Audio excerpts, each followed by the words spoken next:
चलिए, तलाकुल बिदअत की एक बैक स्टोरी हमने की थी, राइट? वहां तक तो हम क्लियर है। अब हम इसकी लीगल टर्मिनोलॉजी समझेंगे, क्योंकि आपको पता है कि ऐसा हुआ है, इसमें कितना केस था, कितना न्यूज में था ये। अब उसके बाद इसमें क्या किया गया, क्या चेंजेस हुए, क्या अप्रूव हुआ, क्या मना किया गया है, ठीक है? तो तलाकुल बिदअत देखते हैं। अब बैक स्टोरी अब समझ चुके हैं कि किस बारे में था, कैसे शुरू हुआ और ये एक्चुअल में होता क्या है, ठीक? अब एक एक पॉइंट से समझेंगे, क्योंकि इंपॉर्टेंट टॉपिक है। इंपॉर्टेंट क्यों है? क्योंकि अभी रिसेंट टाइम में ना इसमें चेंज आया है, केस था, तो जो करंट ऐसे कोर्ट के थ्रू छुए गए टॉपिक्स होते हैं वो हमारे लिए स्लाइटली ज़्यादा इंपॉर्टेंट हो जाते हैं। तो तलाकुल बिदअत एक डिसअप्रूव्ड मोड है तलाक का, मतलब इसको अप्रूव नहीं किया गया है, एक सिंफुल माना जाता है, सिन माना जाता है तलाकुल बिदअत, स्टिल इन प्रैक्टिस, ठीक है, अ फॉर्म ऑफ डिवोर्स। ये जो होता है ना, एक इरेगुलर मोड है जो एक खलीफा के थ्रू, ये सेकंड खलीफा थे, इनके थ्रू इंट्रोड्यूस किया गया था, है ना? किस लिए? वो स्ट्रिक्टनेस से एस्केप करने के लिए, ठीक है? तलाकुल बिदअत जो है वो डिवोर्स किसमें? हानफी। जब मैं आपको स्कूल्स पढ़ाऊंगी ना, हमने स्कूल्स थोड़ा स्किप कर दिया था कि इंपॉर्टेंट टॉपिक पहले कर लेंगे, नेक्स्ट हम पॉसिबली स्कूल्स ही करते हैं, चलो ठीक है। वैसे एक दो एक्ट कराने हैं, उसमें ऑर्डर जो आपके लिए सही बैठेगा उसके हिसाब से शुरू करते हैं। तो बेसिकली सुन्नी होते हैं ये, सुन्नी में जो तलाकुल बिदअत है रिकॉग्नाइज किया गया है ना? रिपीटेशन जरूर नहीं है कि ये नहीं है, तलाक तलाक तलाक एक भी कह दिया, एक बार भी कह दिया, और इंटेंशन ये है कि तलाक इर्रिवोकेबल तलाक है, तो वो तलाक वहां पे माना जाता है, इर्रिवोकेबल ही हो जाता है ना? नेसेसरी कंडीशन ये है कि तलाक की इंटेंशन इर्रिवोकेबल तलाक प्रोनाउंस करना हो। अब वो तलाक तलाक तलाक हो रहा है या सिर्फ एक बार हो रहा है, उससे मैटर नहीं करता। सुन्नी लॉ जो रिकॉग्नाइज करता है तलाकुल बिदअत को, और लगता उन्हें भी है कि ये सिंफुल है, बट स्टिल इन प्रैक्टिस, ठीक है? कहीं लीगल टेक्स्ट में ये देखने के लिए नहीं मिलेगा, इस्लामिक लीगल टेक्स्ट जो मतलब इसके अलग लोगों ने खुद छाप रखे हैं, उसकी बात नहीं हो रही है, सुन्नत और हदीस की बात हो रही है। शिया और मालिकी जो है वो रिकॉग्नाइज नहीं करते हैं इस फॉर्म को, और आपका फोकस कहाँ रखना है? शिया पे। शिया से रिलेटेड क्वेश्चन आता है, डज शिया रिकॉग्नाइज तलाकुल बिदअत? सो नो, उन्हें तो प्रॉपर विटनेस चाहिए, सब कुछ चाहिए तलाक के लिए, ठीक है?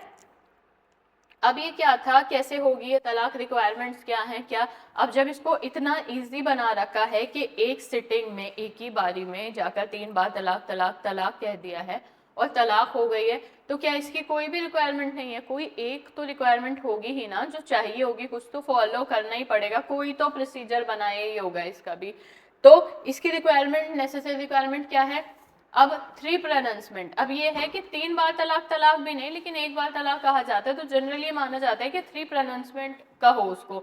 अब कोर्ट में आप इसलिए नहीं जा सकते कि 3 बार नहीं हुआ था, अगर इर्रिवोकेबल आपकी इंटेंशन है तो वो मानी जाती है। कुछ लोगों का इसमें आपस में भी पता है कॉन्फ्लिक्ट चलता है, कुछ लोग कहते हैं कि अगर एक बारी में तलाक तलाक कहा था, तीसरी बार नहीं कहा था तो नहीं हुआ, और आधे लोग वहां पे मानते हैं कि अगर एक बार भी बोला है, इंटेंशन इर्रिवोकेबल तलाक की है, तो तलाक हो जाता है, क्योंकि इसका कोई एक रिलीजियस टेक्स्ट तो मिलता नहीं है कि इसका सही प्रोसीजर पता चल जाए, ये पता चल जाए कि 3 बार ही कहना है, बट जो स्टोरी से गेट है वो ये है कि 3 बार प्रोनाउंस करना होता है ना?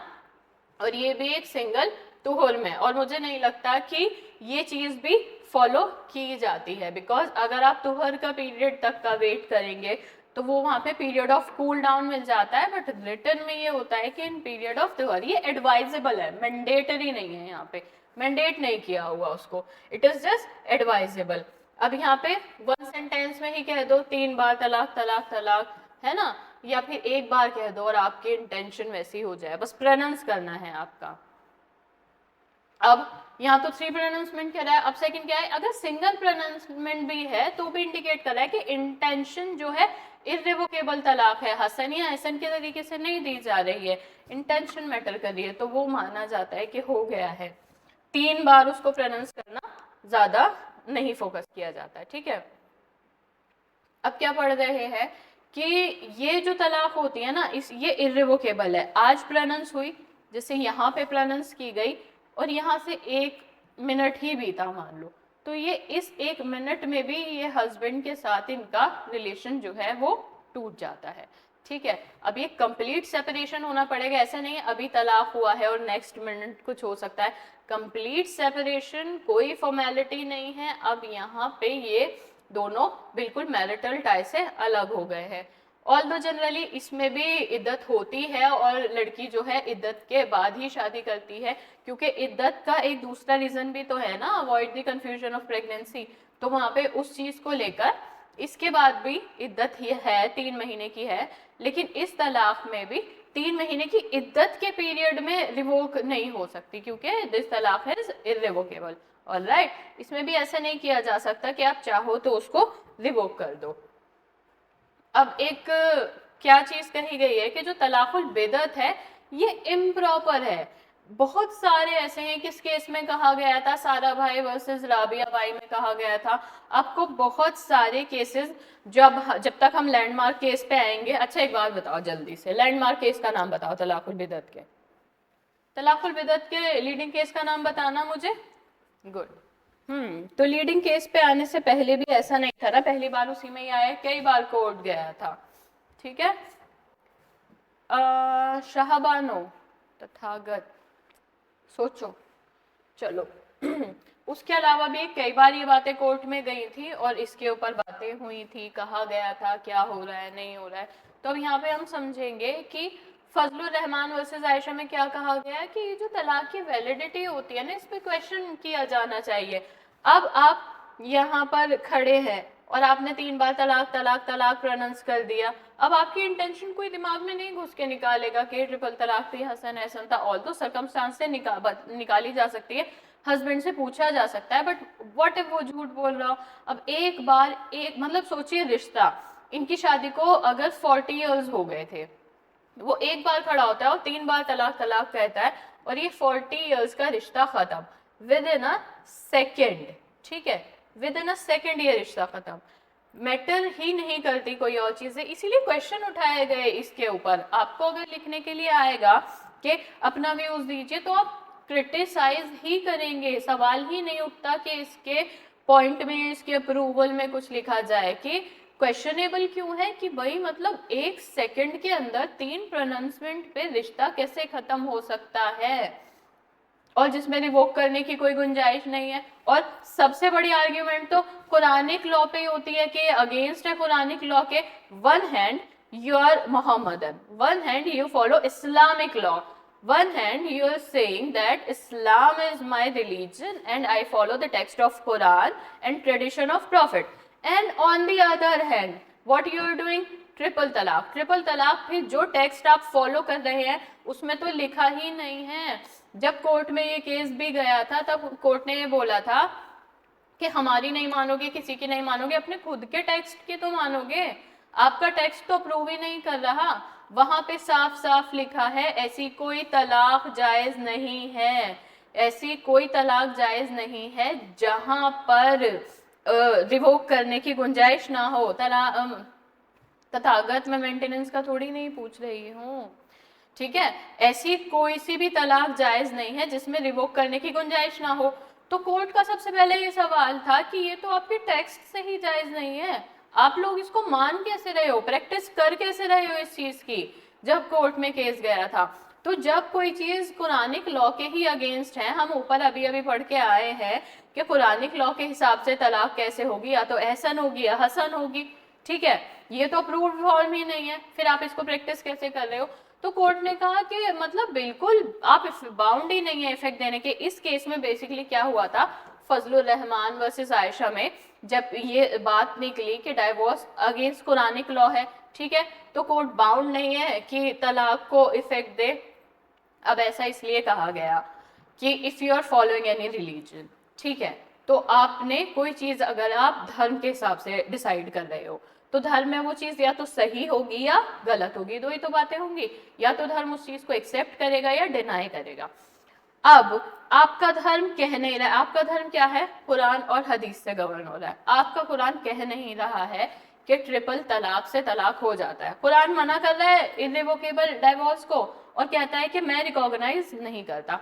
ऑन दी अदर हैंड आप प्रैक्टिस में ला रहे हो जस्ट बिकॉज सम खलीफा स्टार्टेड दैट, ठीक है, इन वट एवर सर्कमस्टांसेस, छोड़ दो उस बात को भी, अच्छे या बुरे। तो जब ऐसा हुआ है, अब अगर आपने यहाँ पे 3 बार एक बारी में तलाक दे दी, आप क्या कह रहे हो कि तलाक हो गई, ठीक है, लेकिन जब इस्लाम रिकॉग्नाइज ही नहीं कर रहा है तलाकुल बिदअत को, तो इस्लाम के हिसाब से तो ये औरत अभी भी आपकी बीवी रहेगी, इस्लाम के हिसाब से तो तलाक ही पूरी नहीं हुई। कब होगी? जब इद्दत पीरियड पूरा हो जाएगा। क्योंकि if I am practising any religion, ठीक है, if I am practising any religion, और रिलीजन में कहा गया है तलाक जब होगी जब इद्दत पूरी हो जाएगी, इर्रिवोकेबल होती नहीं है उनके हिसाब से, एहसन होगी या हसन होगी। अब मैं आउट ऑफ नोवेयर जाके अपने आप से कहती हूँ कि 3 बार तलाक दे दिए, तलाक हो गई, लेकिन क्या इस्लामिकली अगर देखें, कुरानिक टेक्स्ट देखें, तो क्या वो औरत अभी भी उस आदमी की बीवी नहीं है? बिल्कुल है, क्यों नहीं है? क्योंकि जब आपका धर्म ही रिकॉग्नाइज नहीं कर रहा है उस तलाक को, तो शादी तो टूटे ही नहीं ना। शादी जब हुई आपके कुरानिक टेक्स्ट के हिसाब से थी, तो टूटेगी भी तो कुरानिक टेक्स्ट के हिसाब से ना। आपने अपने मन से उसको 3 बार तलाक दे दिया, आपके हिसाब से क्या हुआ कि शादी टूट गई है, लेकिन जब शादी हुई कुरानिक टेक्स्ट के हिसाब से थी, तो वो टूटी हुई भी तो जब ही मानी जाएगी जब वो कुरानिक टेक्स्ट के हिसाब से टूटेगी। अपने हिसाब से तोड़ लोगे तो क्या वो इस्लामिकली टूटी हुई मानी जाएगी? तो यही कहा गया था फजलुर रहमान वर्सेस आयशा के केस में। इसमें इन्होंने कहा कि जब कुरान के वर्ड्स ही डिफरेंट है, सब कुछ अलग है, कुरान रिकॉग्नाइज नहीं करता है, तो आप कैसे क्लेम कर रहे हो कि 3 बार तलाक प्रोनाउंस करने के बाद वो आपकी बीवी नहीं रहती है? बिल्कुल रहती है। अगर आपने शादी कुरानिक टेक्स्ट के हिसाब से की है, तो उसको तोड़ोगे भी तो कुरानिक टेक्स्ट के हिसाब से, है ना। तो ये था फजलुर रहमान वर्सेस आयशा का केस।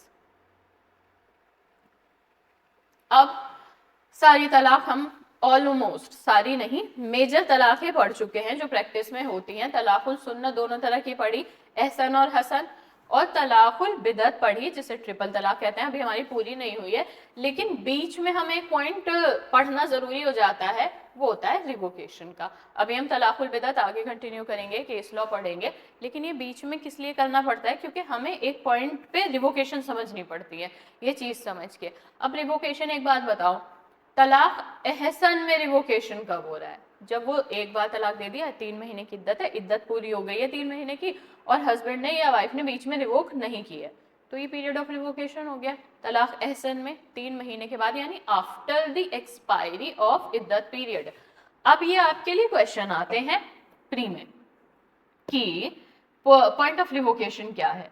तलाक एहसन के केस में जब आप तलाक एहसन की बात कर रहे हो, तो पॉइंट ऑफ रिवोकेशन क्या हो जाता है कि भाई आपने तलाक दे दी है, वाइफ ने 3 महीने की इद्दत कर ली, अब इद्दत के बाद अब बस, अब ये पॉइंट हो चुका है। हसन में क्या होता है?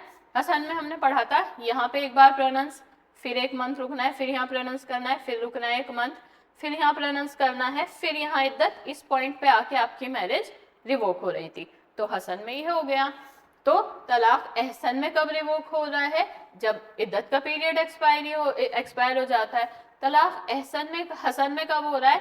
जब 3rd प्रोनाउंसमेंट हो गया और यहाँ इद्दत पूरी हो गई, ठीक है। तो इन दोनों में तो रिवोकेशन मतलब इस बीच में, इन पीरियड्स में हो सकता है। और कंप्लीट कब मानी जाएगी? इस पॉइंट पे आके, या फिर इद्दत एक्सपायर होने के बाद मानी जाएगी। ये तो हो गया इनका सुन्नत तलाक का। अब बिदअत में क्या होगा? तलाकुल बिदअत में बेसिकली ये इर्रिवोकेबल हो जाती है इमीडिएटली जब प्रोनाउंस कर दी गई है। अभी प्रोनाउंस कर दी गई, अभी इर्रिवोकेबल, कोई इद्दत का पीरियड नहीं है, कुछ नहीं है, अभी प्रोनाउंस कर दी गई है, और अभी के अभी क्या हो गई है? ये इर्रिवोकेबल हो गई है इमीडिएटली। यही प्री के क्वेश्चंस हैं। तलाकुल एहसन या तलाकुल हसन कब इर्रिवोकेबल होती है? तो आपको लिख कर आना है वो तो आफ्टर द एक्सपायरी ऑफ इद्दत, और हसन में क्या लिख कर आओगे कि after the pronouncement of 3rd verse, तीसरी बार प्रोनाउंस करने के बाद। इसका एक और नाम है जो कि आपको कभी कभी एग्जाम में देखने के लिए मिल जाएगा, इसीलिए मेंशन किया है, तलाकुल बैन। बैन का मतलब होता है प्रोहिबिशन करना, रुकना, बुरा होना, ठीक है, उर्दू वाला है ये। तो इसका एक और नाम है, अगर देखने के लिए मिले तो कंफ्यूज नहीं होना है आपको। When talaq is in writing, it becomes irrevocable immediately. अब जब हमने ओरल और रिटर्न तलाक पढ़ी थी, तो ओरल और रिटन तलाक हमने सिर्फ पर्टिकुलरली एहसन या हसन के लिए नहीं पढ़ी थी, हमने तलाकुल बिदअत के लिए भी पढ़ी थी। ओरल तलाक समझते हैं यहाँ पे या रिटन तलाक समझते हैं, मान लो तलाक हो रही है हसन फॉर्म से या एहसन फॉर्म से जहाँ पे एक बार प्रोनाउंस करना था, अब एहसन से तलाक हो रही है तो हस्बैंड क्या कर रहा है, उसे एक बार ही प्रोनाउंस करना था ना, वो प्रोनाउंस ना करके वो एक बार लिख रहा है, वो लिखता है कि मैं अपनी वाइफ को तलाक देता हूँ और वहां पे अपने सिग्नेचर कर देता है और वाइफ को दे देता है। आपको पता है वाइफ की मर्जी किसमें जरूरी है, तो वाइफ का क्रॉस साइन करना उसको जरूरी नहीं है, हाँ वाइफ का पढ़ लेना, वाइफ का जान लेना, अगर लिटरेट नहीं है इलिटरेट है तो वाइफ का जान लेना, अगर पढ़ सकती हैं तो पढ़ लेना, ये जरूरी है, मतलब उनके नॉलेज में आ जाना जरूरी है। अब हस्बैंड ने एहसन तलाक की बात कर रहे हैं हम, एक बार ही लिखा मैं अपनी वाइफ को तलाक देता हूँ और वो वाइफ को पता लग गया कि हस्बैंड ने ऐसी बात लिखी है, तो वहां से फिर क्या हो जाता है, इद्दत पीरियड स्टार्ट हो गया, इद्दत खत्म हो गई तो वो खत्म हो गया। तो ये तो हो गया आपका एहसन में, यानी ये ओरल भी दी जा सकती है और लिख कर भी दी जा सकती है। हसन में भी सेम केस होता है, ये जो 3 बार प्रोनाउंस कर रहा है हस्बैंड, इसको बोल कर ना प्रोनाउंस करे, इसको एक बार यहाँ पे लिख के दे दिया, फिर यहाँ पे लिख के दे दिया और फिर यहाँ पे लिख के दे दिया, इसने सेम चीज लिख दी, तो ये भी तलाक ओरली भी हो सकती है और रिटर्न भी हो सकती है। ये भी कब खत्म हो जाएगी, यहाँ पे ये जब पीरियड एक्सपायर हो जाएगा तो ये खत्म हो जाएगी। ठीक है, अब तलाकुल बिदअत की बात आती है, इमीडिएट तलाक, ट्रिपल तलाक, तो ये भी ना वो लिख कर दे सकता है। लेकिन ऊपर वाले तलाक में जैसे ओरल और रिटर्न में भी सेम बात थी कि जब वो पीरियड, इद्दत का पीरियड बेसिकली खत्म हो रहा था, तब कहीं जाके बात बन रही थी। तो इसमें जब ये इमीडिएटली इफेक्ट में आ जाती है तो इसमें बोल के दिया जाए या लिख कर दिया जाए, ये इमीडिएटली इफेक्ट में आ जाती है। अगर हस्बैंड ने यहाँ पे लिखा कि मैं इनको तलाक देता हूँ सो एंड सो को, और सिग्नेचर किया नहीं किया, लिख दिया, और ये वाइफ की नॉलेज में आ गया, उनके नॉलेज में आते ही इमीडिएटली तलाक हो गई, and now it is irrevocable, no matter वो इद्दत करती हैं नहीं करती हैं, तो ये इमीडिएटली इरिवोकेबल हो गई, है ना।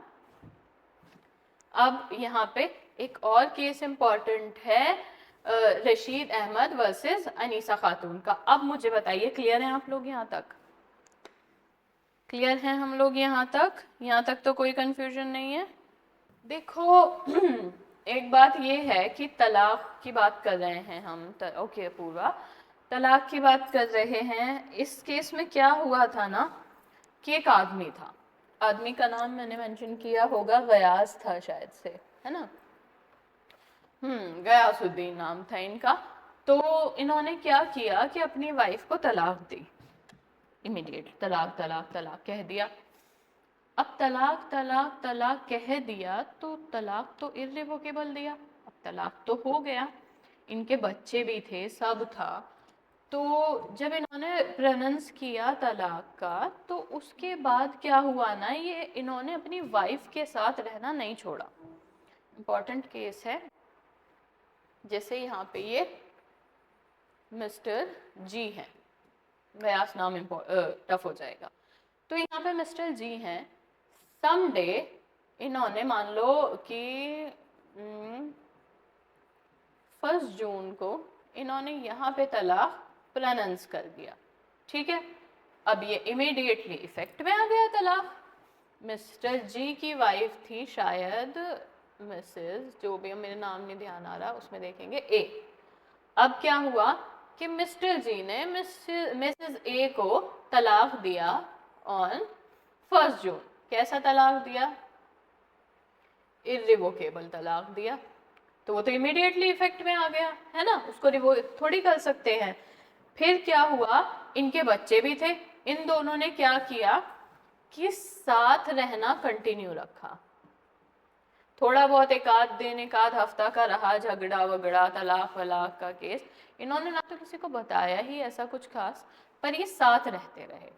अब साथ रहते रहे तो शादी को काफी साल हो गए, 8 10 12, और इस पीरियड में बच्चे भी हो गए, मान लो 3 बच्चे हो गए। अब इन्होंने क्या किया था, 1 जून, ये हमारा ना इमेजिनरी पीरियड है, आपको बात समझाने का, सारी बाकी डिटेल्स वहां लिखी हैं। 2000 को इन्होंने तलाक दिया होगा। अब लेकिन इन्होंने इनके साथ रहना कंटिन्यू रखा, और अब इनके 3 बच्चे हैं, और आज डेट है अगेन 1 जून है आज, लेकिन 2020 की। अब 20 साल हो गए हैं इस बात को। अब 20 साल से ये लोग कंटिन्यूसली साथ भी रह रहे हैं, लेकिन द पॉइंट इज कि इस पॉइंट पे तलाक हो गया है। समझ रहे हैं आप मेरी बात? मिस्टर जी ने मिसेस ए को 1 जून 2000 में तलाक दे दिया है। ठीक है, क्या दे दिया है? तलाक दे दिया है 1 जून को। और अब कंटिन्यूसली साथ रह रहे हैं। अब कितने टाइम हो गया साथ रहते रहते? 20 साल हो गए हैं। अब इस पीरियड में इनको 3 बच्चे भी हो गए हैं।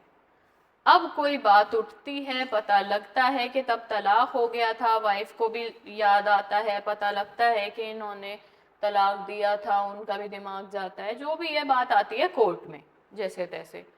अब कोर्ट क्या कहेगा? सवाल है कोर्ट क्या कहेगा? तलाक दी लेकिन साथ रहना कंटिन्यू रखा। अब सवाल था इस केस में बच्चों की लेजिटिमेसी का, क्योंकि तलाक तो इस डेट पे हो गया है 2000 में, 2020 तक ये लोग साथ रह रहे हैं, और तलाक के बाद ये बच्चे हुए हैं, इस पीरियड के बाद हुए हैं ये बच्चे। अब दो बातें हैं। अगर हम ये कहें कि मिस्टर जी और मिसेस ए के बीच में एक वैलिड मैरिज एग्जिस्ट करती है, तो सीधी बात है बच्चे लेजिटिमेट हैं।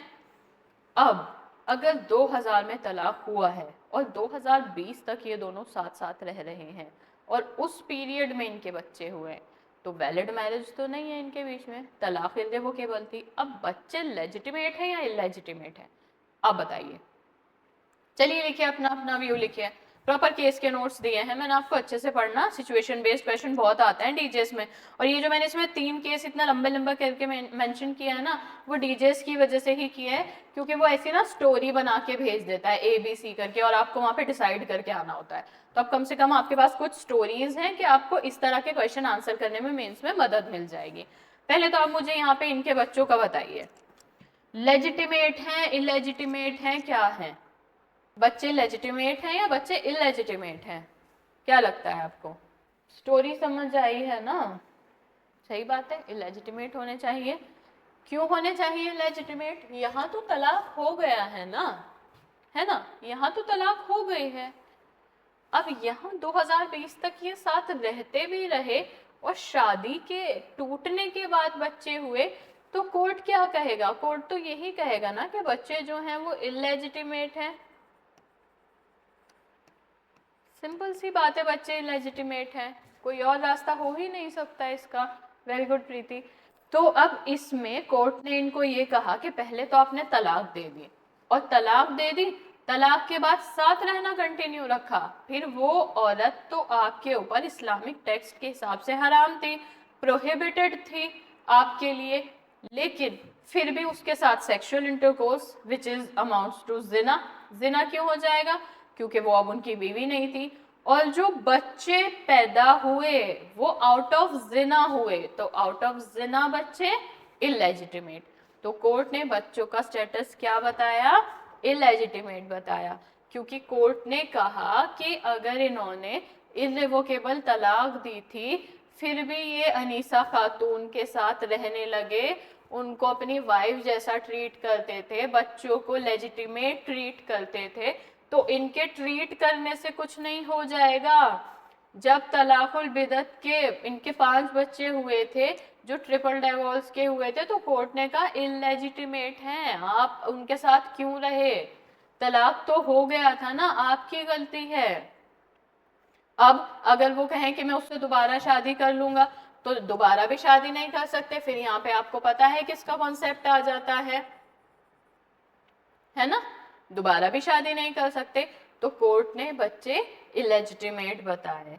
रीजन क्या है इसके पीछे? रीजनिंग क्या थी कि देखो, एक बार अगर तलाक हो गई, पहली बात तो जितना पॉसिबल है उतना तलाक को रोको, कुरानिक टेक्स्ट के हिसाब से तलाक मतलब टालो जैसे भी हो सकता है, और इर्रिवोकेबल मत दो, कम से कम ऐसे तो दो कि अगर तुम्हारा मन बदले तो उसको रिवोक कर सको। अब अगर इर्रिवोकेबल तलाक दोगे और फिर उसके साथ रहोगे, तो शादी तो एग्जिस्ट करती ही नहीं है वहां पे। अब जब शादी एग्जिस्ट नहीं करती है और बिना शादी के रहोगे तो कोहेबिटेशन अमाउंट्स टू जिना, and children born out of जिना आर इलेजिटिमेट। ठीक है, जिना के उसमें हुए बच्चे हमेशा इलेजिटिमेट होते हैं। अब इस सारे सिनेरियो पे एक प्रोफेसर थे ताहिर मोहम्मद, उन्होंने बहुत सही चीजें बताई थी। जिस ये पूरा जो हमारे पास पॉइंट्स है ना, इससे प्री और मेंस दोनों में सवाल आ जाता है सिचुएशन बेस्ड। ठीक है, सबसे पहले तो इन्होंने कहा था कि अगर आप अरेबिक टेक्स्ट पर जाएं तो तलाक is worst of all permitted things, के मतलब ऐसी चीजें जो परमिट तो कर रखी हैं किसी ना किसी कारण से, लेकिन सबसे बुरी समझी जाती हैं, बस मजबूरी में परमिट की गई हैं, तो तलाक उनमें से ऐसा है, बेटर टू अवॉइड इट। लेकिन अगर आपको लगता है कि नेसेसरी है देना तलाक, तो फिर अपने ना पहले तो ये वेट करो कि वाइफ तुहर में एंटर करें, यानी पीरियड ऑफ प्योरिटी में एंटर कर लें, अपने मेंस्ट्रुअल पीरियड में ना हो। अब ऐसा क्यों कहा जाता है, क्यों वेट करो, क्योंकि उनको इम्प्योर माना जा रहा है? द आंसर इज नो, इसलिए नहीं कहा गया। इसलिए कहा है कि थोड़ा टाइम मिल जाएगा, इससे अश्योर हो जाएगा कि आप जल्दबाजी में फैसला नहीं ले रहे हैं। इस पीरियड में जब तलाक प्रोनाउंस होगा, यहाँ पे क्या होगा, इसको इर्रिवोकेबल मत दो, इसे तलाकुल बैन या तलाकुल बिदअत या ट्रिपल तलाक मत दो। ठीक है, रिवोकेबल तलाक दो, और अगर पॉसिबल है तो रोक दो तलाक को इद्दत के ही पीरियड में, अगर सुलह हो सकती है तो कर लो। अगर अपनी पावर एक्सरसाइज करोगे तलाक के इस तरीके से तो ये आपका बिहेवियर बेस्ट समझा जाएगा। Everything is text, everything is written. ठीक है, स्टिल प्रैक्टिस क्या हो रहा है? ट्रिपल तलाक। क्या लॉ बताया जा रहा है? ट्रिपल तलाक। इतना सब पढ़ा हो तब पता हो। ठीक है, पता होने के लिए भी इसको पढ़ना ही पड़ेगा ना। If you do not revoke it by the time and the expiry of इद्दत, तो यहाँ पे आपकी शादी डिसॉल्व हो जाएगी। ठीक है, यहाँ पे आप फिर अब तलाक को नहीं रोक सकते अपने प्लेजर पे, क्योंकि एक जो टाइम था जब आप रोक सकते थे, कुछ कर सकते थे, वो टाइम बीत गया। ठीक है, वो टाइम अब बीत चुका है।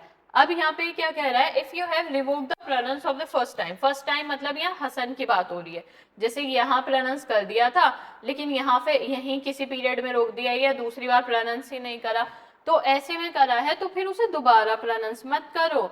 ठीक है, ये सबसे बुरी चीज है जिसको परमिशन दी गई है, परमिशन दी गई है हालात की वजह से, लेकिन बुरा समझा जाता है।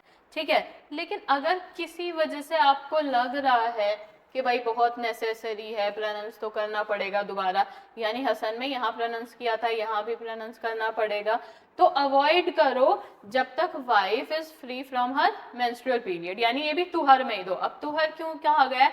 फिर वही पीरियड ऑफ कूल डाउन करके ये दिया गया है। ठीक है, फिर प्रोनाउंस करो तलाक उसके पीरियड ऑफ तुहर में। ठीक है, ये आपको लास्ट चांस देगा कूल कंसिडरेशन का, कि बैठो थोड़ा रुकोगे, किसी भी वजह से रुकोगे, चाहे उसके मेंस्ट्रुअल पीरियड एंड होने के लिए रुकोगे तो ठंडे दिमाग से थॉट देने का टाइम तो मिलेगा, और ऊपर से एक एक महीना और मिल रहा है सोचने के लिए, है ना। Do not make also the second तलाक इर्रिवोकेबल। अब आपने क्या किया, यहाँ पे भी इर्रिवोकेबल, ऐसा नहीं करना है कि यहाँ हसन के इंटेंशन से यहाँ पे करा और यहाँ पे इर्रिवोकेबल तलाक दे दी, नहीं, सेकंड भी यहाँ पे हसन की ही इंटेंशन से दो, और ये वाली जो प्रोनाउंसमेंट होगी ये फाइनल होगी। तो ये तीनों जो प्रोनाउंस करोगे ना, ये इर्रिवोकेबल के इंटेंशन से नहीं प्रोनाउंस करो, इसको सभी प्रोनाउंसमेंट को रिवोकेबल तलाक यानी हसन की ही तरह करो, और बेहतर है कि एहसन दो, एहसन ज्यादा बेस्ट समझी जाती है। अब कोशिश करो कि बीच में सेकंड वाले पे ही रुक जाए, एक्सपायरी होने से, इद्दत पूरी होने से रुक जाए, लेकिन अगर नहीं रुकी, यहाँ पे थर्ड प्रोनाउंसमेंट भी हो गया, इद्दत भी हो गया, फिर आपकी शादी डिसॉल्व हो जाएगी। अब जब शादी डिसॉल्व हो गई है तो उसके बाद आप नहीं कर सकते हैं उसी वाइफ से फ्रेश मैरिज। ठीक है, कि आपने वहां पे उन्हें डाइवोर्स दे दिया और अब आप उन्हीं से ही फ्रेश मैरिज कर रहे हैं, नहीं, यहाँ पे अब आपको एक पेनल्टी ऑफ हलाला, देखो हलाला वर्ड के साथ वर्ड पेनल्टी यूज किया गया है, क्योंकि हलाला को एक प्रोसेस, एक कॉन्ट्रैक्ट, एक डीलिंग नहीं बताया गया था। अगर आपको हलाला करने के लिए कहा था तो आपको सजा देने के लिए कहा था, ये नहीं कहा था कि 1000 रुपए के कॉन्ट्रैक्ट बना लो इसके। हलाला कहा था मिस्टर जी ने जैसे अभी अभी मिसेस ए को डाइवोर्स दे दिया, ठीक है, खेल बना रखा है। पहले यहाँ पे आपने इनको डाइवोर्स दिया और डाइवोर्स देने के बाद अब आप चाहते हैं कि अब आप इन्हीं से ही शादी कर ले। क्या आप दो अडल्ट हैं और दो अडल्ट होने के बाद आप अगर वहां पर शादी के जैसे रिश्ते में हैं और इतनी सीरियस चीज में आप चल रहे हैं और एक झगड़े पे आप डाइवोर्स दे देते हैं और आप सोचते हैं कि मैं आके दोबारा ही इनसे शादी कर लूंगा, अगर ये चीज इतनी आसानी से अलाउ करी जाएगी तो फिर तो हर झगड़ा हो गया, तलाक दे दो, चलो दोबारा शादी कर लेते हैं। बस वहां पे एक पेनल्टी डाली थी कि अगर ऐसे छोटी छोटी बात पे जज्बाती होकर बिना सोचे समझे तलाक तलाक खेलोगे ना तो फिर वापस इसके पास नहीं आओगे, फिर पेनल्टी पे करो हलाला की। लेकिन क्या आज के टाइम में हम हलाला को ऐसे पेनल्टी देख रहे हैं? बिल्कुल भी नहीं देख रहे हैं। खेल, बिल्कुल आसानी से खेल, कॉन्ट्रैक्ट 1000 रुपए लाइए या आजकल 10,000 होगा, 10,000 लाइए। लास्ट जो मैंने केस लॉ पढ़ा था उसमें 1000 था, लाइए कॉन्ट्रैक्ट होगा, लोग बैठे हैं इस कॉन्ट्रैक्ट को कराने के लिए, इतने पैसे देके इनसे शादी करिए, 1-2 रात वहां छोड़िए और फिर उसके बाद हलाला हो जाएगा, ये डाइवोर्स दे देंगे और फिर ये रहेंगी, ठीक है। आज का हलाला ये है, हलाला की ओरिजिन क्या थी? पेनल्टी थी कि अगर झगड़ों पे वाइफ को छोड़ दोगे, बिना सोचे समझे तलाक दे दोगे, टर्म क्या यूज हुए थे? गुड्डे गुड़िया का खेल नहीं है, ठीक है। और आपको आटे दाल का भाव पता लगे कि क्या होता है, शादी हुई है तो तलाक दे दिया, फिर से वापस उसी के पास चले जाओगे, पेनल्टी बनाई गई थी और आज क्या बनकर रह गया है। अब यहाँ पे क्या होगा कि बल्कि हलाला में जो अगर टेक्स्ट में हम लोग जाएंगे तो टेक्स्ट क्या कहता है कि ये जैसे हलाला का अगर आपका कोई केस का क्वेश्चन है, अब ये ए है, मिस्टर ए है, यहाँ पे मिस्टर ए ने डिवोर्स दिया मिसेस बी को, इनका डिवोर्स हो गया, अब इनके पास इन्हें वापस आना है, तो ये जो मिसेस बी हैं इनको फ्रेशली मिस्टर सी से शादी करनी पड़ेगी और मिस्टर सी के साथ रहना पड़ेगा। अब अगर इन्हें लगता है, एक्चुअल टर्म समझो कि ओरिजिन कैसे हुई थी, अब अगर इन्हें लगता है कि मिस्टर सी के साथ मैं रह रही हूँ, ठीक है, लेकिन मिस्टर ए ज्यादा अच्छे थे, मुझसे गलती हुई, मैंने अपना रिश्ता तोड़ा, मुझे खेल नहीं बनाना चाहिए था इस रिश्ते का, अब मुझे इनके साथ रह के समझ आ रहा है कि मैंने यहाँ बिल्कुल भी समझदारी से काम नहीं लिया, तो ये यहाँ पे आएंगी खुला का प्रपोजल लेके, अभी खुला समझाऊंगी, ये इनसे बात करेंगी कि मैंने ऐसे ऐसे किया था, मेरे हस्बैंड थे, मैंने उन्हें डाइवोर्स दे दी और अब मुझे यहाँ रहकर समझ आ रहा है कि कितनी बड़ी गलती थी, प्लीज आप मेरा खुला एक्सेप्ट करें और मुझे तलाक दे दें ताकि मैं इनसे शादी कर सकूं, ठीक है।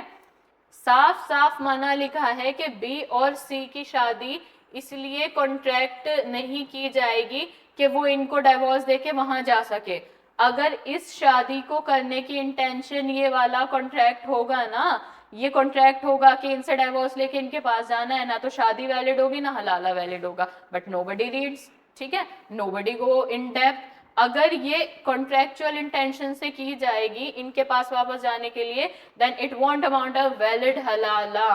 nobody reads, nobody knows, nobody goes in depth and वो जो टेक्स्ट है उसमें जाते ही नहीं है। तो मिसेस बी के मिस्टर सी से शादी कैसे हो पाएगी? फिर इनके साथ रह के इनको रियलाइजेशन होना चाहिए कि यहाँ मैंने गलती क्या की है इसे छोड़ के, फिर ये इनको खुला के लिए वहां पे अप्रोच करेंगी कि मैं आपको खुला के लिए अप्रोच करती हूँ, मुझे तलाक दे दीजिए, मुझसे गलती थी यहाँ पे, फिर वहां जाएंगी। अगर ये शादी कॉन्ट्रैक्ट की जाएगी तो हलाला ही वैलिड नहीं है, ठीक, ये हो गया।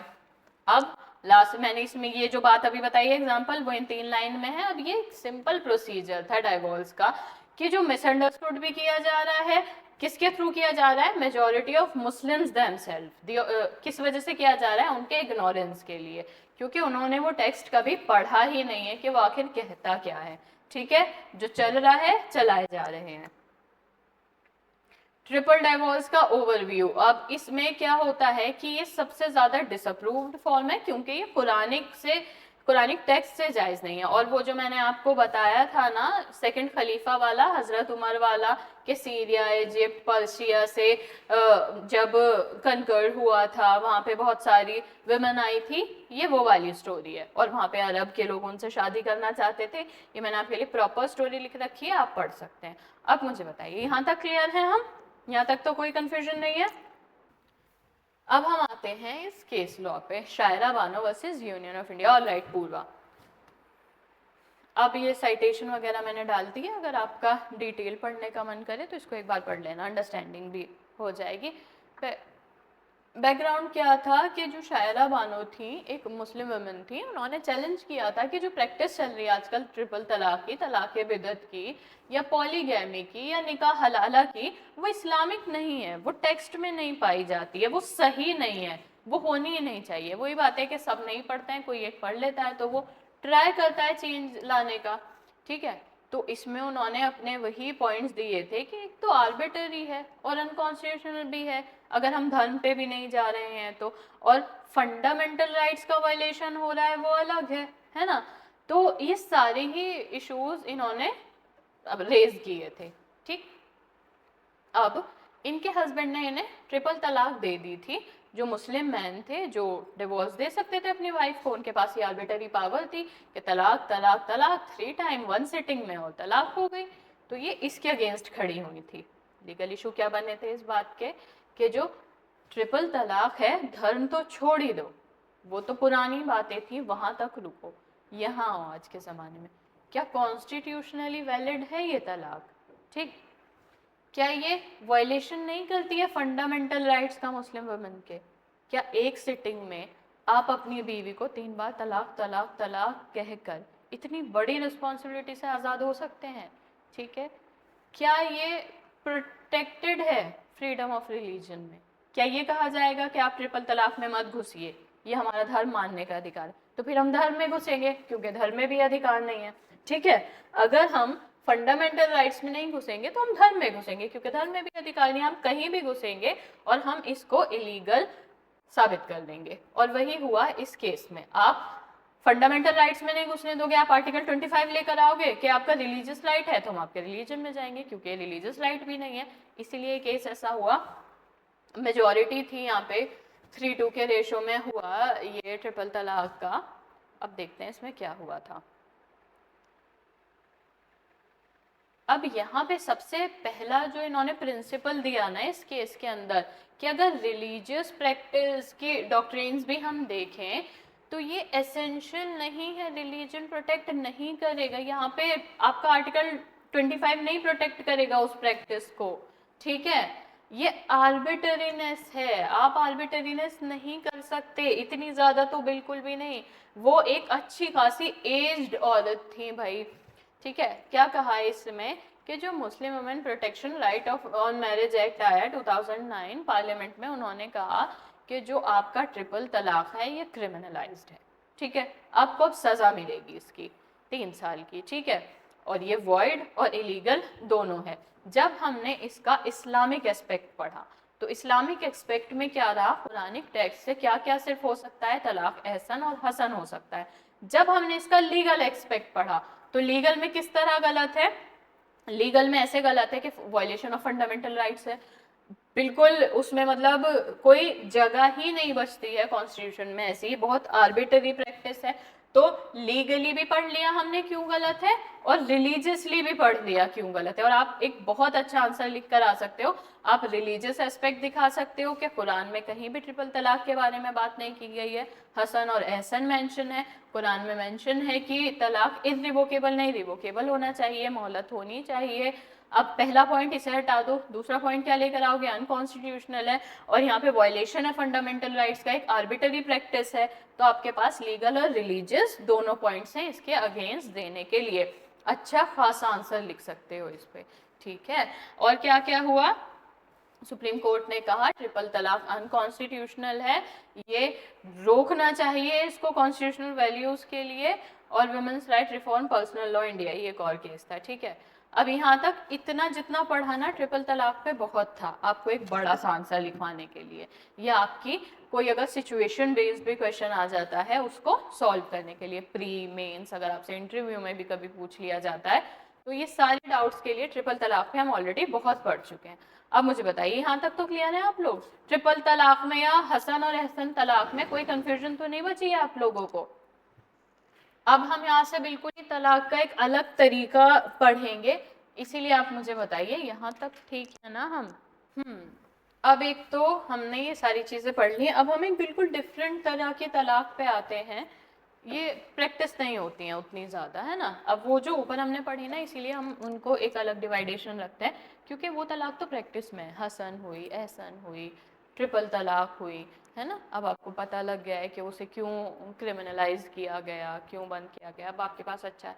ये चीज़ें प्रैक्टिस में नहीं है उतनी ज़्यादा, बट एग्जिस्ट करती हैं इस्लामिक लॉ में, कि ये भी खुला तो है प्रैक्टिस में ऑफ कोर्स, ये इला नहीं है ना।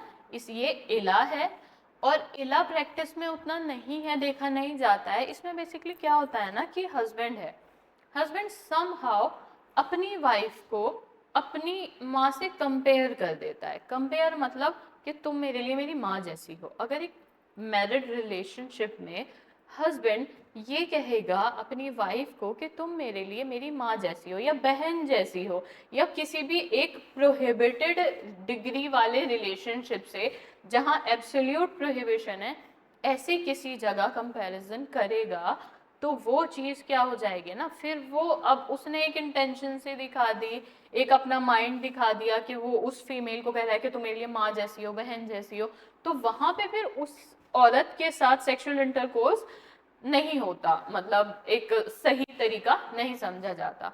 तो ऐसे कंपैरिजन से डायरेक्टली बाय डिफॉल्ट नहीं हो जाता कि तलाक हो जाए, तो ये कंपैरिजन क्या हो जाता है, ये भी एक तरह की डिवोर्स है। अब ये कंपैरेटिव वाला हो जाएगा जिहार, है ना। अब इला पे आ जाओ, इला में क्या होता है कि उसने कंपेयर नहीं किया, याद रखना कंपेयर नहीं किया, लेकिन उसने, अब मैंने क्या बताया था, कंपेयर करेगा तो सेक्सुअल इंटरकोर्स कैसा हो जाएगा, गलत हो जाएगा और असामाजिक हो जाएगा। लेकिन इला में उसने क्या करा, बिना कंपेयर करे कुछ भी करे, किसी ना किसी तरह प्रण ले लिया, या फिर वाइफ से ही कह दिया कि I want cohabit this marriage any more, ठीक है, या I want do sexual intercourse with you any more, इस तरह का प्रण लेना, ऐसा कोई वॉ लेना, तो ये यहाँ पे क्या हो जाता है, इला हो जाता है, ठीक है।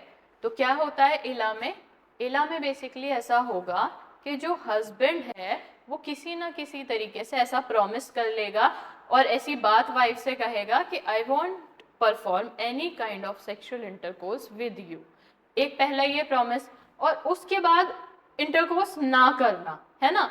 तो वहां पे मैरिज को कोहैबिट ना करना, पहला पॉइंट आ गया। ऐसा कोई एक सेकेंड, तो इला के लिए इंपॉर्टेंट क्या आ गया, सबसे पहले ऐसा कोई प्रॉमिस करना, ऐसा कोई वो लेना, प्लस उस पे बने रहना,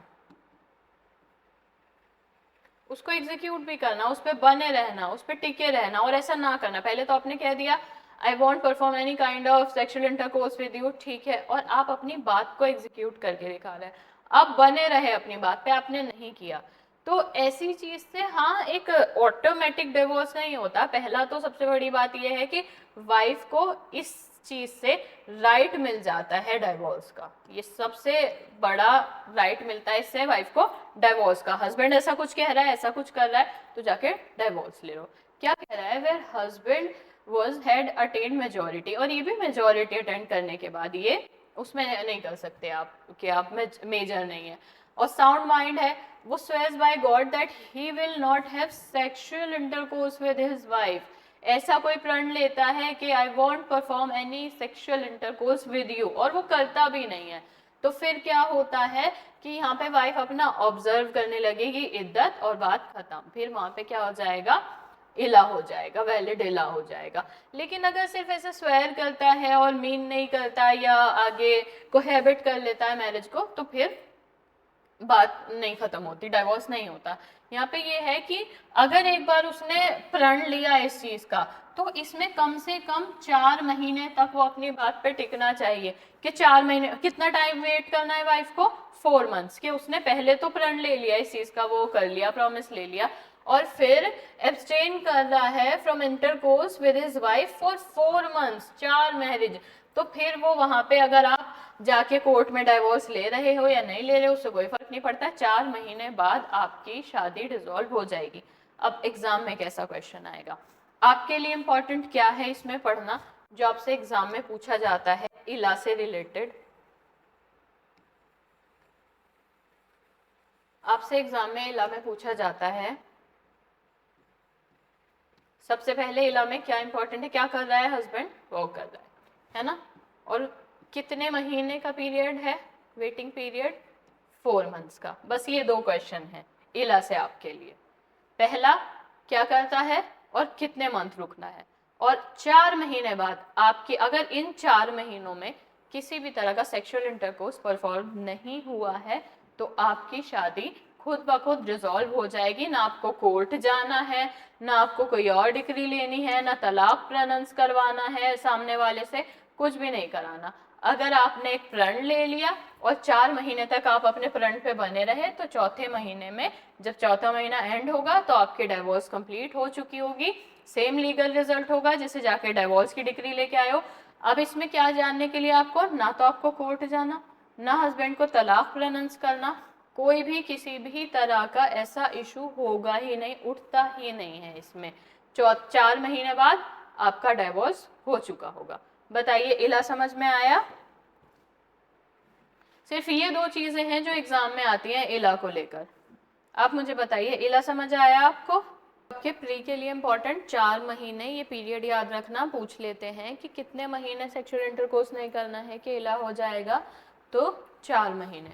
ठीक है, 4 month is an essential period. Alright, Preeti clear हो? अब क्या क्या होता है इला में, है ना? जो हस्बैंड है वो साउंड माइंड होने चाहिए, मेजर होने चाहिए, उन्होंने इस चीज का एक वो लेना चाहिए, या तो स्वेल्स बाय गॉड हो या नॉर्मल वो है ना?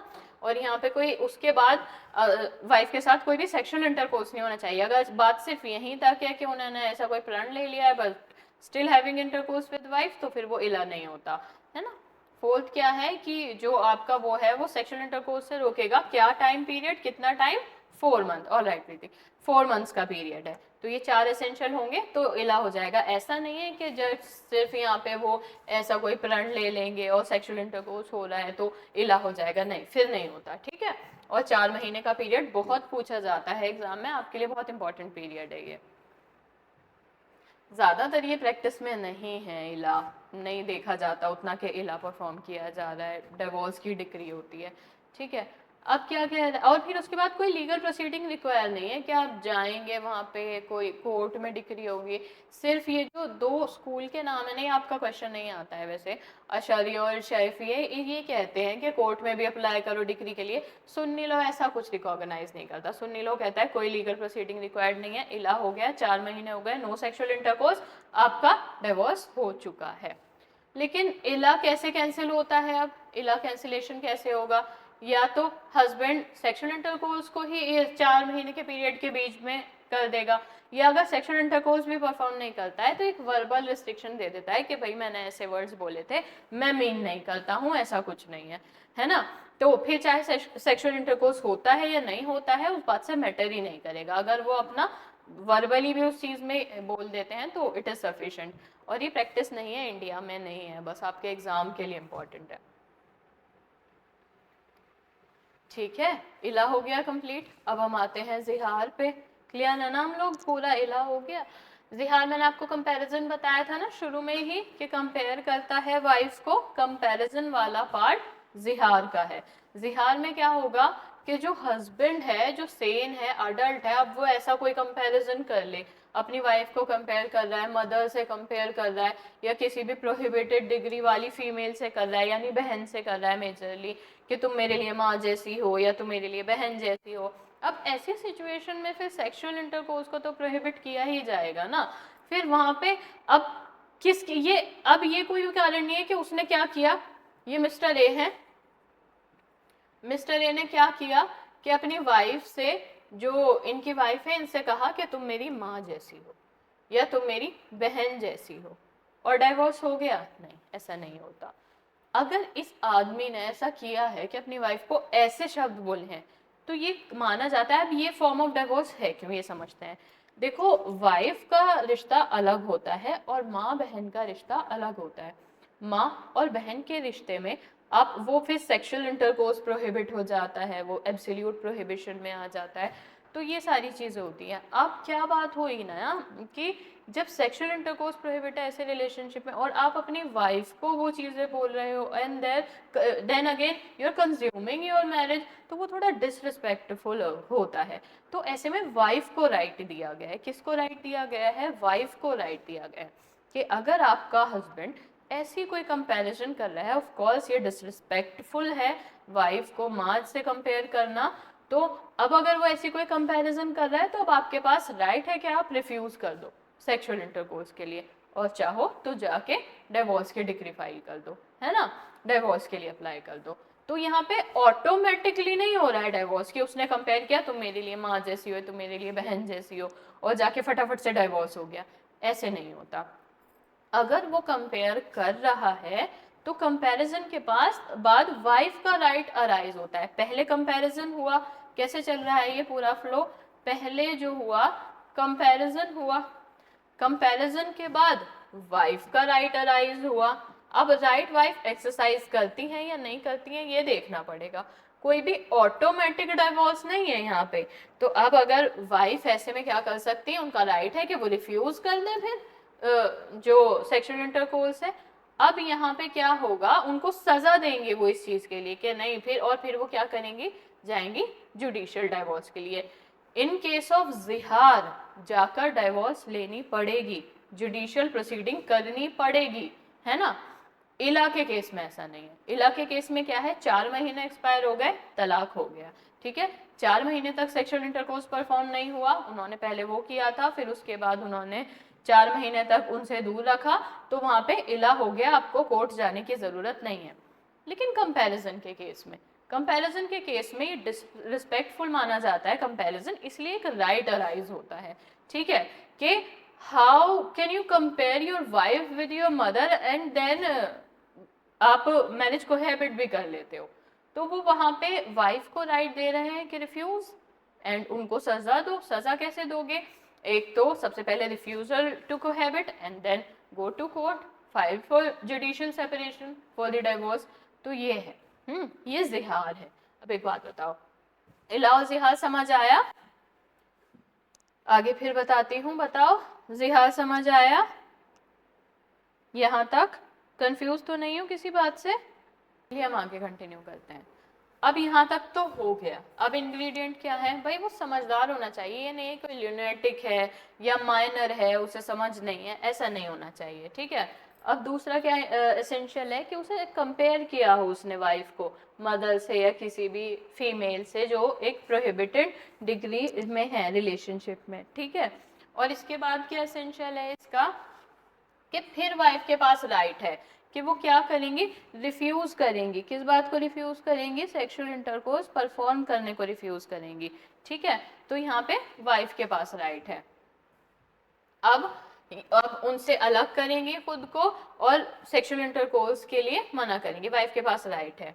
लेकिन क्या हो कि वो सामने से आके सॉरी फील करे, वो बोले कि गलती हो गई, उसे सच में जेन्युइनली रियलाइज हो कि उसकी गलती थी, ऐसा कोई कंपैरिजन नहीं करना चाहिए था बीवी के साथ। फिर क्या ये ऐसा हो जाएगा कि एक प्रोहिबिटेड सी डिग्री एकदम से लग जाएगी और वो वहाँ पे इस शादी को दोबारा वो नहीं करेंगे? ऐसा नहीं होता। अगर उनको जेन्युइनली रियलाइज होती है उनकी मिस्टेक और वाइफ को लगता है कि हाँ भाई ये सच्ची में सॉरी है, तो यहाँ पे वो वाइफ उनको क्या सजा दे सकती है? सजा दे सकती है वाइफ। क्या सजा दे सकती है? कि उस टाइम के लिए था ये तो कि कोई गुलाम आजाद कराओ, है ना, किसी गुलाम को आजाद कराओ, है ना, या फिर 2 महीने तक फास्ट करो, या फिर खाना खिलाओ 60 पुअर पर्सन्स को, है ना, 60 पुअर पर्सन्स को। ये सजा के तौर पे ये चीजें वाइफ हस्बैंड से करा सकती हैं। उनसे कहेंगे अगर आपने ऐसा किया है और आप सच्ची में सॉरी हैं तो अब आपको क्या करना है, आपकी सजा ये है कि आप कोई स्लेव को फ्री करो या फिर 2 महीने तक फास्ट करो और 60 पुअर पर्सन को खाना खिलाओ, या फिर वो सब कुछ भी करा सकती हैं ये। तो अब अगर उन्हें सच में लगता है कि इन्होंने ये भी कर दिया, हाँ सही में सॉरी हैं, तो फिर वो जिहार डिवोर्स में नहीं बदलता, है ना। और अगर नहीं लगता कि वो सच्ची में सॉरी हैं या उन्होंने ही ऐसा कुछ नहीं कहा कि वो सॉरी हैं, तो फिर बस डिवोर्स की डिक्री फाइल हो सकती है। क्या होंगे लीगल इफेक्ट फिर जिहार के, क्या क्या हो जाएगा कि फिर वो देखो जो डिक्लेरेशन होगा ना जिहार का, जो कंपैरिजन होगा, जो उनके फिर बीच का झगड़ा होगा, वो इट्स सेल्फ टर्मिनेट नहीं करेगा मैरिज को, उससे शादी नहीं टूटती। ना ऐसा कोई क्लेम हो जाता है कि restriction of conjugal right he lost हो जाए, ये नहीं होता वाइफ का, है ना। लेकिन क्या होता है, कॉन्सिक्वेंसेस क्या होंगे वही कि इसके लीगल होते हैं कि जो सेक्सुअल इंटरकोर्स है वो अनलॉफुल हो जाता है, या तो जब तक उन्होंने सॉरी फील नहीं किया है, उन्होंने वो जो सजा भी मेंशन थी 3 वो सजा नहीं काटी है, तब तक के लिए सेक्सुअल इंटरकोर्स अनलॉफुल हो गया, क्योंकि कंपैरिजन ही ऐसा था, बिल्कुल प्रोहिबिटेड डिग्री से कंपेयर कर दिया है, तो अब अच्छा नहीं लगता। फिर हस्बैंड या तो वहां पे जो सजा बताई गई है वो काटेंगे, है ना। अब सजा काट रहे हैं, तो इसका मतलब ये नहीं है कि वाइफ मान ही जाएगी, यहाँ पे पूरा का पूरा क्लेम वाइफ के ऊपर है, चाहे तो वो सेपरेशन कर सकती हैं इस गलती के लिए उनके लिए। अब अगर उनका ये है कि अब तो सिर्फ डाइवोर्स ही होगी तो डाइवोर्स ही होगी फिर तो, ठीक है। इंटेंशन पे थोड़ा सा पढ़ते हैं कि जिहार जो है वो गलत कंपैरिजन है, इसे डिसरिस्पेक्टफुल माना जाता है because of the aspect of sexual intercourse, कि आप वहाँ पे वाइफ से कंपेयर कर रहे हैं एंड सो ऑन, तो ये वाली चीज़ है, इस चीज़ को डिसरिस्पेक्टफुल माना जाता है, इसीलिए कंपैरिजन इतना गलत समझा जाता है, इसीलिए इसमें सज़ा का भी प्रोविजन दिया हुआ है, ठीक है। और शिया लॉ क्या कहता है कि जब ये इस तरह का कोई कंपैरिजन होगा तो अब 2 विटनेस के प्रेजेंस में इस बातचीत को कर लो कि हस्बैंड ने ऐसा किया है। अब अगर मान लो वो कंपैरिजन उसने अकेले में किया है, तो वाइफ के पास राइट है कि ये इस चीज को किसी विटनेस के पास बता सकती है आके कि ऐसा ऐसा हुआ है। और या हस्बैंड अगर बिल्कुल होशो हवास में ऐसा कर रहा है कि ये तो मेरी माँ जैसी है, बहन जैसी है, तो फिर वो चाहे तो वो भी इसे विटनेस के सामने कर सकता है, उसको भी पूरी की पूरी आज़ादी है। आप समझ रहे हैं ना, विटनेस का केस क्या है कि वाइफ चाहे, अगर ये चीज़ अकेले में हुई है तो वाइफ चाहे तो क्या कर सकती है, वाइफ चाहे तो हस्बैंड को ये सारा जो स्टेटमेंट था, ये गलत कंपैरिजन 2 विटनेस के सामने ला सकती हैं कि भाई ऐसे ऐसे हुआ है। शिया लॉ में क्योंकि अब यहाँ पे जिहार से शादी टूट रही है तो इसीलिए विटनेस एसेंशियल है शिया लॉ में, सुन्नी की नहीं बात हो रही है, सुन्नी में विटनेस रिक्वायर्ड नहीं है। मुता मैरिज में क्या है, आपने पढ़ा होगा, मुता मैरिज में डाइवोर्स नहीं होता, मैंने पढ़ाया था आपको। तो मुता में डाइवोर्स तो नहीं होता है, एक तो ये होता है कि टाइम से पहले उनको एक तरीके से आज़ादी दी जा रही थी, है ना, और या फिर मुता मैरिज में और तो किसी तरह डाइवोर्स नहीं हो सकता, लेकिन अगर ऐसा कोई कंपैरिजन कर दिया जाए मुता मैरिज में तो वो जिहार माना जाता है और उससे डिवोर्स हो जाती है। आप समझ रहे हैं, वैसे तो मुता मैरिज जो है वो किसी भी तरीके का डिवोर्स का कॉन्सेप्ट नहीं रिकॉग्नाइज करती, लेकिन हाँ अगर इस तरह का कोई कंपैरिजन कर लिया तो वहां पे वो इससे डिसॉल्व हो जाती है, ठीक है। अब ये आउटडेटेड फॉर्म है, ऐसा होता नहीं है, ऐसी कंपैरिजन नहीं होती, होगी तो चले जाएंगे कोर्ट में, मगर ऐसी कोई प्रैक्टिस में नहीं है। इला जिहार सब हो गया है, बताओ समझ आया है, यहाँ तक की सारी तलाक़ें समझ में आई हैं, लिखाओगे अच्छे से। चलिए आगे बढ़ते हैं हम, एक और है और इसका नाम है तलाक़ तफवीज़। तलाक़ तफवीज़ बेसिकली क्या होती है कि कई बार ऐसा आपने डेलीगेटेड लेजिस्लेशन सुना है ना, जो हम लॉ में पढ़ते हैं डेलीगेटेड लेजिस्लेशन, कि अगर कोई सुपीरियर अथॉरिटी चाहे तो अपनी पावर किसी इंफीरियर अथॉरिटी को डेलीगेट कर सकती है, ये था हमारा डेलीगेटेड लेजिस्लेशन। तो ऐसा ही इसमें हुआ है कि अगर हस्बैंड चाहे तो अपनी पावर, कौन सी पावर, डिवोर्स देने की पावर, अपनी वाइफ को डेलीगेट कर सकते हैं, ठीक है। क्या पावर टू जो डिवोर्स है वो डेलीगेट कर सकते हैं या ट्रांसफर कर सकते हैं अपनी वाइफ को। ठीक है, हस्बैंड अगर चाहे तो उनके पास जो पावर है डाइवोर्स देने की, कि वो बिना वाइफ के इंटेंशन के, बिना वाइफ की मर्जी के, कंसेंट के डाइवोर्स दे सकते हैं। तो ये सेम पावर वो चाहे तो डेलीगेट या ट्रांसफर कर सकते हैं वाइफ को। और कई बार कुछ हस्बैंड ये पावर्स निकाहनामा में ही ट्रांसफर कर देते हैं कि मैं तलाक का हक आपको देता हूँ। ठीक है, तो ऐसे में अगर वाइफ को लगेगा शादी नहीं टिक रही है तो फिर वो चाहते हैं तो वो वाइफ भी इस चीज को एक्सरसाइज कर सकती हैं, और वहां पे फिर बिना हस्बैंड की परमिशन जाने, कंसेंट लिए वाइफ तलाक दे सकती हैं। जैसे हसन, फिर वो वाइफ जो है, जैसे हस्बैंड प्रोनाउंस कर रहा था ना, तो एहसन और हसन में वाइफ प्रोनाउंस कर सकती हैं ये तलाक। ठीक है, पर इस चीज का एक लूप होल है, वाइफ को डेलीगेट कर रहे थे तब तक तो बहुत अच्छी बात थी, कोई बात नहीं थी, लेकिन जो तलाक तफवीज है ना, इसमें ये पावर हस्बैंड चाहे तो थर्ड पार्टी को भी डेलीगेट कर सकता है। ये इस तलाक का जरा सा लूप होल है, क्योंकि मुझे लगता है दो लोगों के रिश्ते में थर्ड पर्सन को तलाक की पावर देना एक बेवकूफ़ी है। ठीक है, तो ये डेलीगेट कर सकते हैं डाइवोर्स की पावर को। हाँ, थर्ड पार्टी के उसमें हस्बैंड चाहे तो अब वो राइट कुछ सर्कमस्टांस में रोक सकते हैं, बट वह ये डेलीगेट ही क्यों हो रहा है थर्ड पार्टी को, वो एक थोड़ा गिमिक सा है। समझ गए आप? तो तलाक़ तफवीज़ को क्या कहते हैं, क्या क्या और इसके टाइप हैं, इख्तियार, अमरबिया और मशियात, ये इसके नाम हैं। बेसिकली इख्तियार आपसे एग्जाम में पूछ लिया जाता है। इख्तियार यानी चॉइस। ठीक है, इस तरह के तलाक़ तफवीज़ का टाइप है, ये काइंड्स हैं। तो इस टाइप के तलाक़ तफवीज़ में यानी इख्तियार के उसमें वाइफ को ग्रांट कर देते हैं अथॉरिटी, है ना, कि वो इनिशिएट कर सकते हैं डाइवोर्स को अपनी मर्जी से। ठीक है, तो हस्बैंड फिर वो उसकी बात को मानते हैं, अगर उन्हें जब भी ठीक लगा उन्होंने अपनी इस पावर को एक्सरसाइज किया, तो फिर वहाँ पे हस्बैंड बाउंड हो जाते हैं। हस्बैंड को वहाँ पे बात वाइफ की माननी पड़ती है, अगर वो तलाक नहीं भी देना चाहते पर उन्होंने वाइफ को राइट दे दिया है। अब जिस तरीके से हस्बैंड के पास राइट होता है कि वाइफ अगर नहीं भी चाह रही है तो भी तलाक दे रहे हैं, तो सेम राइट वाइफ को मिल गया है कि हस्बैंड नहीं भी चाह रहे हैं तो तलाक दे रहे हैं। अमल भी क्या होता है इस सिनेरियो में, हस्बैंड जो होते हैं ना, वो एंटायरली यहाँ इख्तियार में सिर्फ वाइफ इनिशिएट कर रही हैं कि हाँ भाई मैं चाहती हूँ, और फिर वो दोनों म्यूचुअली आ रहे हैं। यहाँ पे पूरा का पूरा डिसीजन ही वाइफ का है, इनिशिएट करना भी नहीं है, वो सोल डिटरमेंट है, हस्बैंड से पूछा वूछा कुछ नहीं जाएगा, पूरा का पूरा वाइफ जब चाहे तब। ठीक है, क्या डाइवोर्स हो सकता है।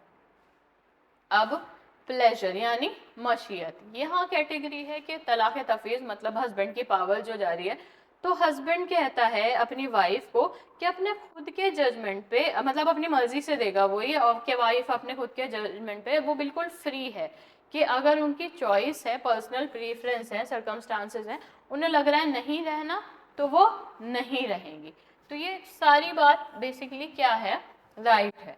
देखो इतने सारे राइट्स होते हैं, जान इग्नोरेंट होना बहुत बुरी बात होती है। हमने पढ़ा था शादी के केस में कि निकाह नामे में ये क्लॉज लिखवाना कि हस्बैंड दूसरी शादी नहीं करेगा, ये बिल्कुल वैलिड कंडीशन है और निकाह बिल्कुल वैलिड है। ये भी तो एक राइट है ना, ये भी तो दिया हुआ है, ये भी तो कुरानिक टेक्स्ट से है, ये राइट्स हैं, ये भी तो दिए हुए हैं।